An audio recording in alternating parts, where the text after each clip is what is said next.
One thing that I think this brings out is it's just another example of how people are able to find solutions to problems if they're able to, if nobody stands in the way like the government. The government gets in the way so much of the time and stifles a lot of the innovation that would otherwise potentially solve a lot of the problems that the government is attempting to solve. Hello, and welcome to episode 58 of the Liberland Show. I'm your host, Adam J. Carswell.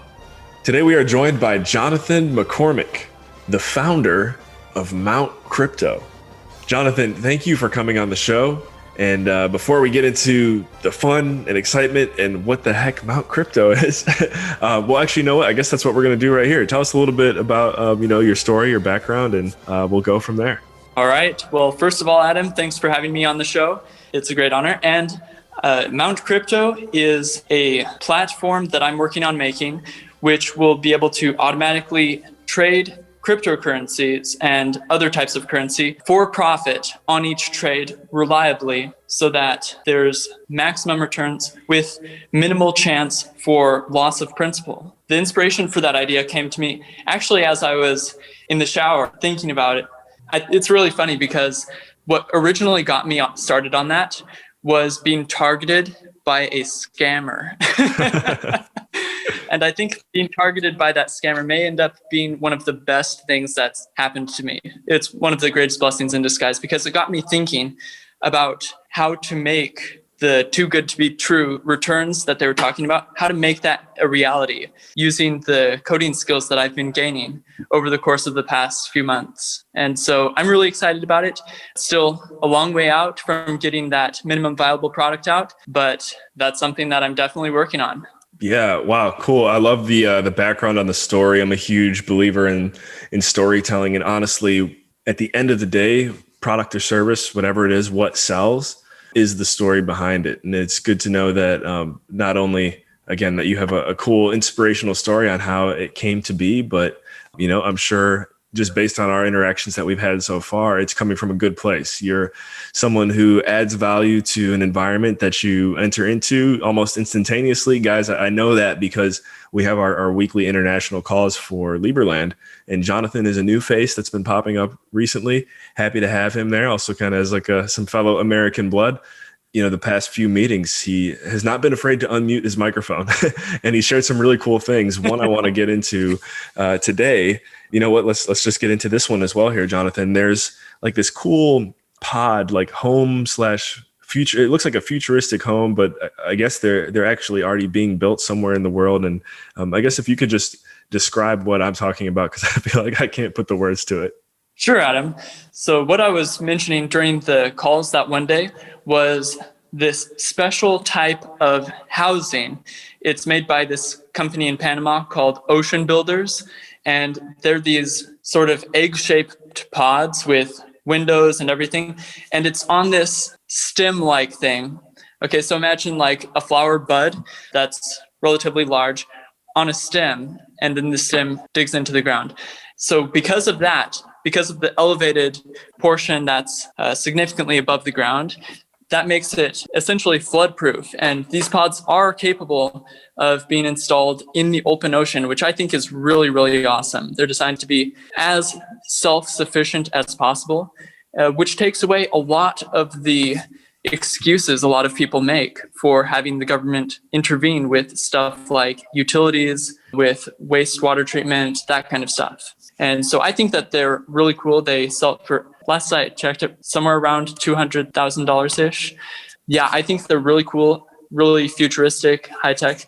And I think they would be really cool to maybe someday have in Liberland. Of course, each person will be able to do as they see fit in accordance to the laws, assuming everything works out. One thing that I think this brings out is it's just another example of how people are able to find solutions to problems if they're able to, if nobody stands in the way like the government. The government gets in the way so much of the time and stifles a lot of the innovation that would otherwise potentially solve a lot of the problems that the government is attempting to solve. Yeah. Yeah. And what was the name of the pod, or is there a website that we can reference just to go I think getting a visual of what you're talking about makes it, that much more cool. Yeah, absolutely. So right now I'm looking at their website. It's ocean.builders/landpod. That's ocean.builders/landpod. There you go, guys. See, he's on top of it. I asked him for the website, and you got it like right there, right on the spot. Thank you, Jonathan. Okay, so let's learn a little bit more about who you are, where you came from, and then if you could tie that into how you also discovered Liberland. All right, Adam. So I grew up in a family with quite a lot of siblings, actually. I'm the firstborn, and right now I'm the oldest of 7 kids. There you go. Both to the same parents, thankfully. There's never a dull moment at my house. I'll put it that way. Nice. But yeah, you guys are in Oklahoma? Yes, that's right, in Oklahoma. And yeah, I grew up in a Seventh-day Adventist Christian home. And during the time when I was in elementary school, I was a pretty good kid during the first grade year. But then after that, I started to catch an attitude and wanted to become the class clown. And most of the time, it was not appreciated by either my teachers nor my classmates. I was being a rebel in a bad sort of way. For example, when we had this stone soup event, where each of us was assigned an ingredient for the big pot that each of us was going to contribute to, I was assigned something that I thought was extraordinarily boring. And that ingredient was cauliflower. I thought that was the most boring thing that they could have assigned to me.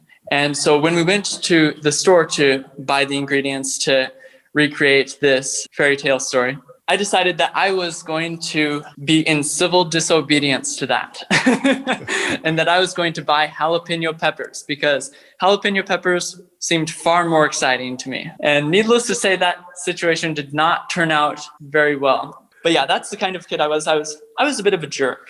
Yeah. Hey, well, I mean, the good thing that I see in there is that you do have a little bit of rebellion built within you. And not to say that rebellion itself is all good, but it's an important piece of thinking outside of the box and at the end of the day becoming a trendsetter and creating new ways of thinking. And that sounds like that is the part of maybe your childhood that you've taken and applied to what you're working on now, and maybe what also brought you to Liberland. Yes, I would say that my tendency toward rebellion, independent thinking has definitely helped me to fall in love with the spirit of Liberland, with the principles that are in the Constitution draft and those types of stuff. Yeah. But yeah, to tie the loose ends from that quick snippet of my life story is that my dad eventually assigned me to read the book of Proverbs over and over, and there's a ton of important lessons there. And at this point in my life, I would say that I do have a lot of skeptical tendencies of, letting the evidence lead for things. For my life in particular, I think that had it not been for that, I wouldn't have advanced to the point where I am now because I would have had no aspirations for it. As I kept learning to do more and more things, I started realizing more and more how I potentially could contribute to changing the future. And while I think that the liberty movement in general and Liberland have a lot of challenges that they're facing, I also think that all of those challenges can be overcome, and we must overcome them through proper means, of course. A lot of people think that stuff like violence should be not quite a last resort, a resort that comes before the real last resort. But violence and suppression and censorship, all of those things, not only do they negatively impact the people that it's targeted against, but as the case in the news lately, I remember Twitter and Facebook and some other platforms that they claim to be.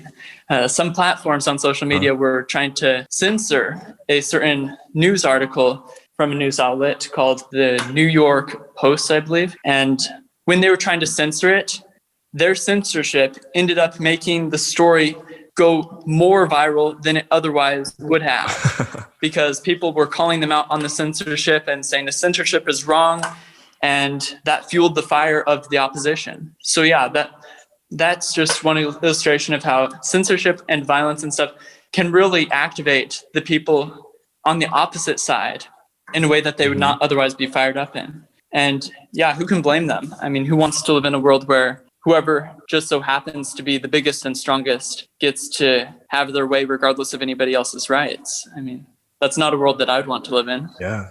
Yeah. Wow. I mean, you actually do make a strong point there that I've never looked at it this way. And I think we actually are starting to see it with a lot of the censorship that's been going on. We'll just say the virus, for example. There's a lot, probably more now than ever, people questioning the truth. And I think you and I, coming from the same background, we love truth seekers. We love people who are going to be like, hold on, wait a second. What is it? What is the government doing? What is the NSA doing? What's Twitter censoring? I think now more than ever, people are starting to actually, as we would say, wake up. And it's a perfect opportunity for a podcast like this to land on the ears of someone who wants to know more. And I just would highly encourage whoever's listening now to stay plugged into the Liberland shows. Follow up with Jonathan after this call if you want to kind of get an idea for where he's getting his information. Because I have to say, he's talking about some things that I would definitely consider worth looking into.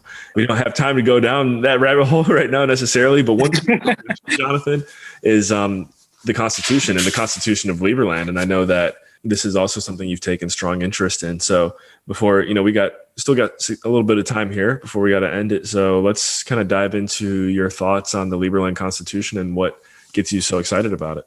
All right. Well, there are lots of things in the Liberland Constitution, which is a draft for now, but hopefully it'll end up being put into law after the provisional government ends up being phased out, just due to practicality for now. Mm-hmm. Lots of things to love about the Liberland Constitution. It does inherit a lot of stuff from the United States Constitution, a lot of the spirit of the American Revolution, as our president of Liberland said, with having the founding of Liberland on Thomas Jefferson's birthday. That was really cool.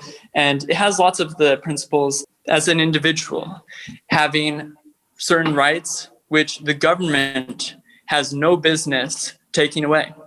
And it has many things that go beyond what the United States Constitution has, which I really, really love. Among them are things like the deficit solution. With the US government, there's every single year now a deficit, a huge deficit, and there'll be these debt ceilings that Congress sets, but if it busts that budget, no big deal, they just raise the ceiling, and then the taxpayers pay it either through taxes themselves or through inflation with printing a bunch of extra money to cover the cost. But still, the taxpayers end up paying it. But with the Liberland Constitution, on the other hand, the solution that it has for deficits is that if there is a deficit, then those legislators who voted in favor of that budget end up having to split the difference out of their own pockets.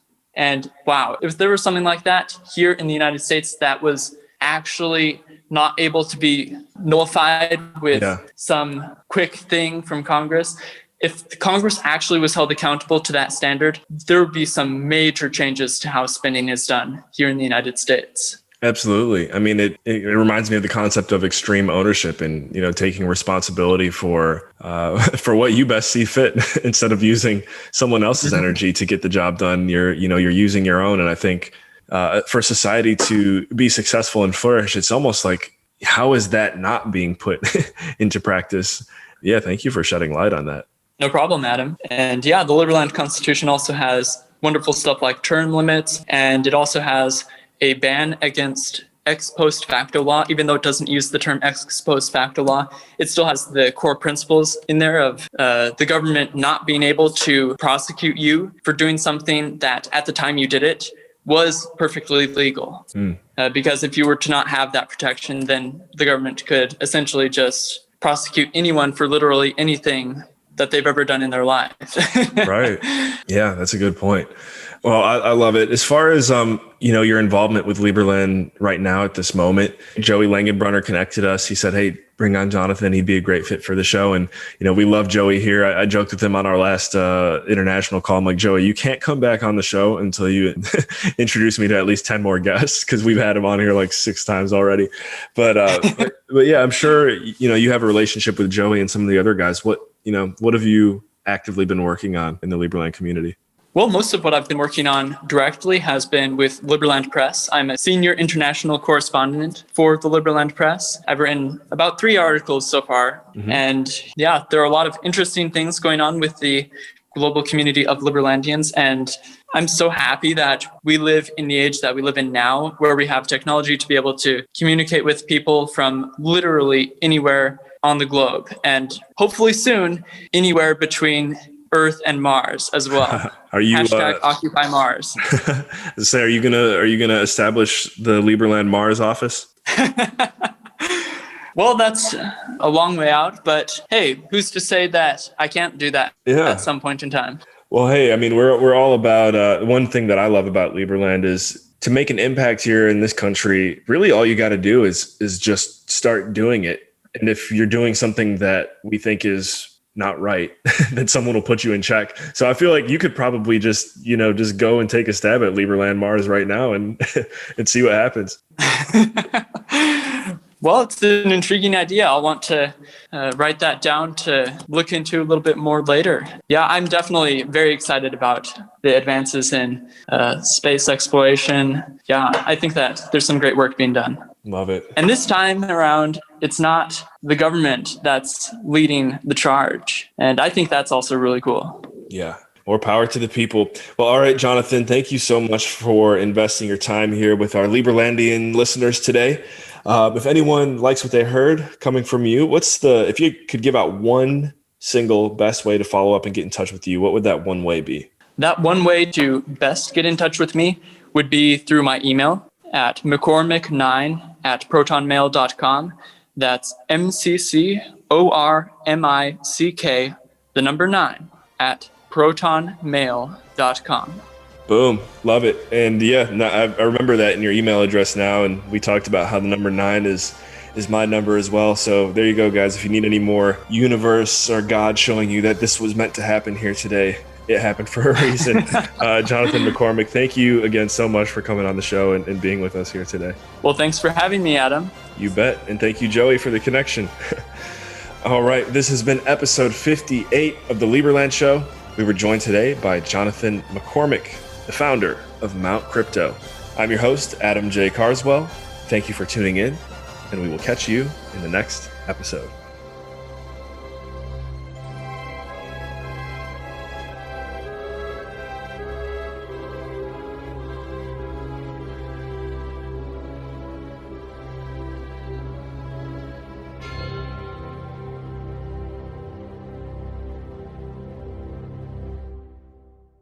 If you enjoyed the Liberland Show, be sure to check out my personal podcast as well, Dream Chasers, Interviews with the Future. A link to Dream Chasers is in the show notes.